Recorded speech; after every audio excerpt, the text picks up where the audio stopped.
ഇത് പുന്നമടക്കായലിൽ വന്ന ഒരു വിദേശിയുടെ ചിത്രമാണ്. ആ വിദേശി തിരിച്ച് നാട്ടിൽ നിന്ന് പോകുന്ന സമയത്ത് അദ്ദേഹത്തിൻ്റെ ബാഗിൽ ഒരു പഴത്തുലി കാണാം.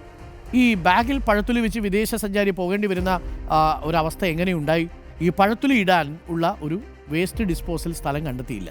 അവിടെ ഈ ഡസ്റ്റ്ബിൻ ഇല്ലാത്തതുകൊണ്ടും വേസ്റ്റ് ബിൻ ഇല്ലാത്തതുകൊണ്ടും അയാൾ എന്ത് ചെയ്തു? അയാൾ ഈ ബാഗിനകത്ത് വെച്ച് ഈ പഴത്തുലിയും കൂടെ കൊണ്ടുപോയി എന്നുള്ളതാണ്.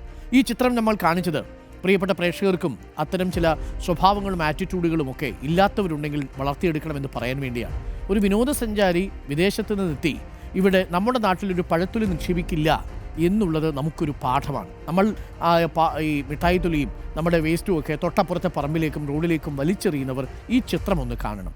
ഈ വിനോദസഞ്ചാരി വിദേശത്ത് നിന്നെത്തി പുന്നമടക്കായലിൻ്റെ സൗന്ദര്യം ആവോളം നുകർന്ന് അദ്ദേഹത്തിനൊരു ഏത്തപ്പഴം കഴിക്കണമെന്ന് തോന്നി. അത് കഴിച്ചു കഴിഞ്ഞപ്പോൾ അതിടാനൊരു സ്ഥലമില്ല. അതവിടെ വയ്ക്കാതിരുന്ന പഞ്ചായത്ത് ഉത്തരവാദികൾ തന്നെയാണ്, ടൂറിസം വകുപ്പ് ഉത്തരവാദികൾ തന്നെയാണ്. ഇത്തരം സ്ഥലങ്ങളിലൊക്കെ വേസ്റ്റ് ബിന്നുകൾ വയ്ക്കുക എന്നതാണ് ഏറ്റവും പ്രധാനം. ആ വേസ്റ്റ് ബിന്നിൽ മാത്രം നിങ്ങൾ മാലിന്യം നിക്ഷേപിക്കുക.